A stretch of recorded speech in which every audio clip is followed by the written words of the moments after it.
Imagine this. You're on Roblox, bored out of your mind, hoping to play some good and fun games. And when you scroll, to your disappointment, all you find are games that are too saturated with players than they're worth. Games that aren't even fun or interesting. Too many times has this happened to me. I knew the general reason, but I didn't know the full reason for this. And today I wanted to research and find out why the most popular games are so popular, and why good and high quality games are shrouded in unyielding obscurity. After digging a bit deeper, I found some similarities that otherwise aren't so apparent when you first look at it. So, I'm not a fan of delaying, so let's get straight into it.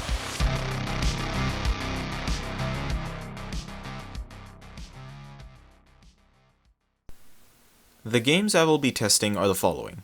In the popular category, we have Adopt Me, Murder Mystery 2, Pet Simulator 99, Toilet Simulator, Blox Fruits, and Souls RNG. In the underrated category, we have Tower Defenders, Starscape, Fantastic Frontier, Vesteria, Hexaria, Arcane Lineage, and Pilgrammed.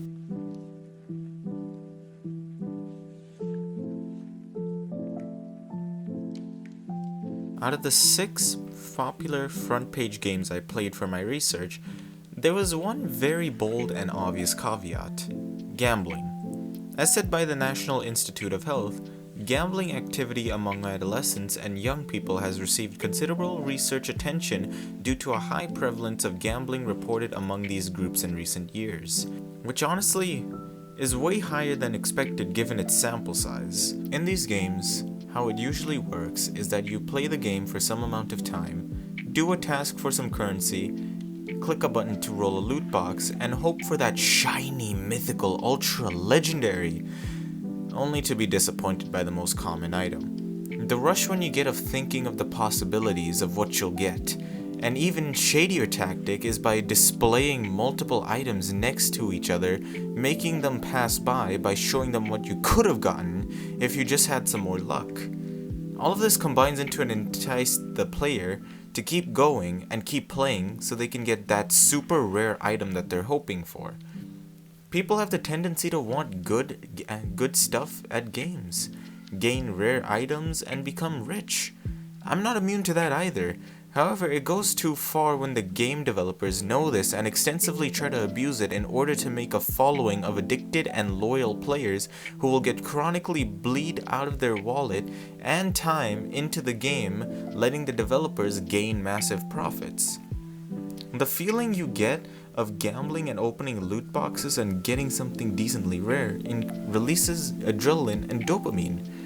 This causes our brain to want more and keep continuing our behaviors. This issue itself isn't necessarily the gambling for items or units itself, but the psychological dependence it may create. As you gamble more and more, the more resistance you'll develop to those hormones, which makes it so you need more of that stimulation to get the same feeling. This is also what TikTok uses, short, entertaining, high dopamine videos that causes us to need more for the same entertainment, blasting away hours at a time. And unfortunately, Roblox has allowed for this with premium payouts and the ability to add absurd in-game purchases without any regulations. Literal businesses have arose due to this gambling schemes and made hundreds of thousands, millions, if not hundreds of millions of dollars just by abusing the malleable minds of adolescents. With all the flashy colors, notifications, and animations, it's easy to get hooked really easily. It was surprising to see that when I played a game like Pet Simulator 99 for this video, I found myself easily getting sucked into the game. I'm no psychologist, but I believe this is one of the many reasons why kids find themselves attracted to games like these. It's a giant dump of dopamine and magnitude to where even the most substandard games will attract a following. With most of the games, including the smaller good games, had trading. Now this isn't inherently bad, but within those games there exist 3 types of traders that I could account for. The person who just wants better loot, which I'll call the casual, the trader who's trying to gain some value, the generalist, and the insanely rich trader who's just trying to gain more profits or other insanely expensive items, the collector or the monopolist. most of the population that are within the first two traders are just trying to get more profits to have a sense of satisfaction. And these players will pour hours worth of gameplay doing the exact same thing every single day just to see the self-satisfaction of a big inventory. And I don't blame them, I tend to do this as well, but at some point, this starts to become an unhealthy obsession that will eventually all leads back to addiction. All of the front page games that I played were very low complexity compared to the more unpopular games that I played. Games that seemed similar, like Tower Defenders compared to Toilet Tower Defense, was a day of difference. Tower Defenders had so many units, strategies, and far much more quality, but Toilet Defense simulators seemed to be very lacking. Within the gameplay itself, I found myself more fascinated with the units and gameplay with Tower Defenders than Toilet Tower Defense. And this really goes for every game within the unpopular games. I played for about 20 to 40 minutes each without even realizing it, but for the popular games, I could not even fathom playing these games for more than 10 minutes. However, this low complexity in the popular games is actually one of the reasons why these games are so popular in the first place. For starters, low complexity lets players go in a steady pace and have a sense of direction. This allows the players to focus less on main gameplay and more on predatory tactics like loot boxes and trading, while keeping the player engaged and making sure they don't miss any content. While not having a low complexity, more linear games aren't a bad thing.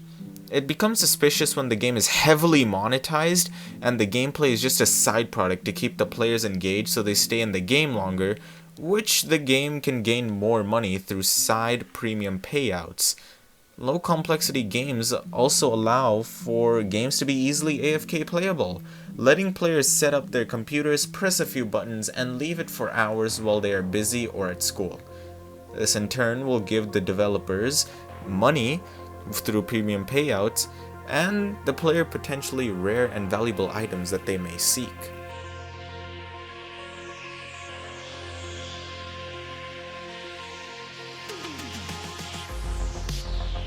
Good games often fall short on a few things: inconsistent updates, optimization issues, and not rewarding enough. To understand these issues, we have to look in the game itself and even the developers. On the other side of the scope, we have the complex games. Games without a clear path or goal. Games that just let you do whatever you want whenever you want, given that you're prepared. Although this type of game is more fun, it's also harder to get into. You have no idea where things are and how they work, or where to go first. You're left on your own to explore and experiment.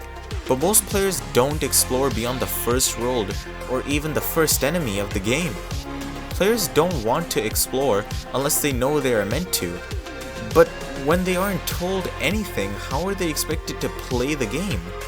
Players will get bored after the first mob for the 60th time and leaving assuming that's all the game is without looking into it. The games themselves are massive, but most importantly a passion project.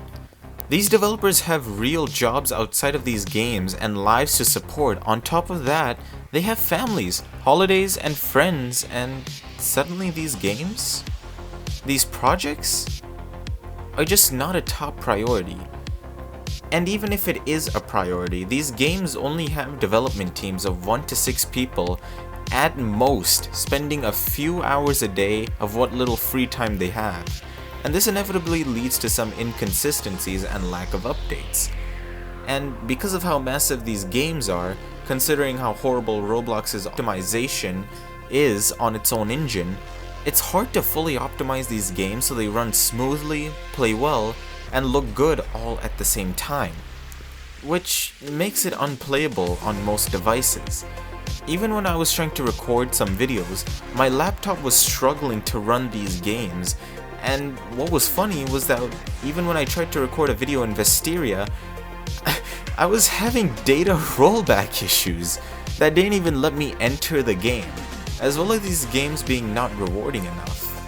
Most of these games have you play the game to get loot drops rather than click endlessly for hours on an egg, which makes you spend around 10 to 20 minutes on bosses each time. you can easily dispose hours playing these bosses and not getting a single drop you want, which leads the players to just stop playing.